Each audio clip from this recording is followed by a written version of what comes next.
തൃശ്ശൂരിലേക്കാണ്. തൃശ്ശൂരിലെ ഭർത്തൃവീട്ടിൽ പീഡനത്തെ തുടർന്ന് ഗർഭിണി വീട്ടിൽ ആത്മഹത്യ ചെയ്തു. വലിയകത്ത് നൌഫലിന്റെ ഭാര്യ ഫസീലയാണ് മരിച്ചത്. ഭർത്താവിനെ കസ്റ്റഡിയിലെടുത്തു. പീഡനം സ്ഥിരീകരിക്കുന്ന ഫസീലയുടെ വാട്സ്ആപ്പ് സന്ദേശം 24 ലഭിച്ചു. ആദ്യം ബന്ധുക്കളുടെ പ്രതികരണത്തിലേക്ക്.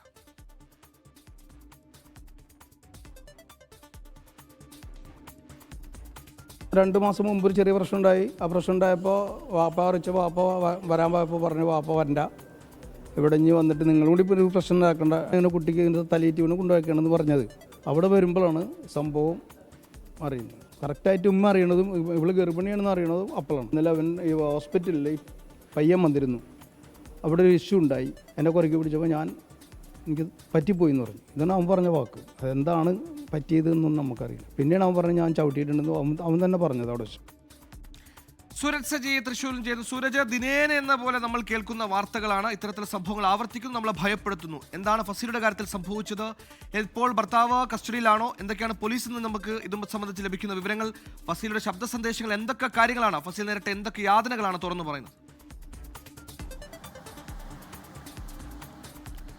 സുഹൈൽ, ഇന്നലെ രാവിലെയാണ് ഈ ഫസീലയെ വീടിനുള്ളിൽ തൂങ്ങി മരിച്ച നിലയിൽ കണ്ടെത്തുന്നത്. ഇതുമായി ബന്ധപ്പെട്ടുകൊണ്ട് ഫസീല ഈ കുടുംബാംഗങ്ങൾക്ക് അമ്മയ്ക്ക് അയച്ച ഒടുവിലത്തെ ശബ്ദ സന്ദേശമാണ് പുറത്തു വന്നിരിക്കുന്നത്. ഈ വാട്സപ്പ് ചാറ്റിൽ പറയുന്നത് ഇങ്ങനെയാണ്. അതായത് ഈ ഫസീലയ്ക്ക് നിലവിൽ 10 മാസം പ്രായമുള്ള കുഞ്ഞുണ്ട്. ഇതിനിടയിൽ ഫസീല 2ാമത് ഗർഭിണിയായി. ഇതിലുള്ള വൈരാഗ്യത്തിൽ ഭർത്താവ് തൻ്റെ വയറിന് ചവിട്ടി എന്നതാണ് ഫസീല പറയുന്നത്. അതോടൊപ്പം തന്നെ ഭർത്തൃമാതാവിൻ്റെ ഭാഗത്തു നിന്നും ഇത്തരം പീഡനങ്ങൾ ഉണ്ടായി എന്നുള്ളത് തന്നെയാണ് പറയുന്നത്.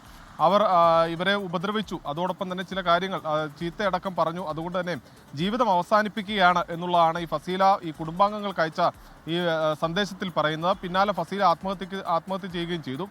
ഇതുമായി ബന്ധപ്പെട്ടുകൊണ്ട് കുടുംബം നൽകിയ പരാതിയുടെ അടിസ്ഥാനത്തിലാണ് ഇപ്പോൾ ഈ ഭർത്താവിനെ പോലീസ് കസ്റ്റഡിയിലെടുത്തിരിക്കുന്നത്. ഇയാൾ ഈ ചവിട്ടി എന്ന കാര്യം സ്ഥിരീകരിച്ചു എന്നുള്ളതാണ് പോലീസിൽ നിന്ന് തന്നെ നമുക്ക് ലഭിക്കുന്ന വിവരം. എന്തായാലും ഫസീലയുടെ പോസ്റ്റ്മോർട്ടം നടപടികൾക്ക് ശേഷം മൃതദേഹം ബന്ധുക്കൾക്ക് വിട്ടു നൽകുകയും ചെയ്തിട്ടുണ്ട്. സുഹൈൽ.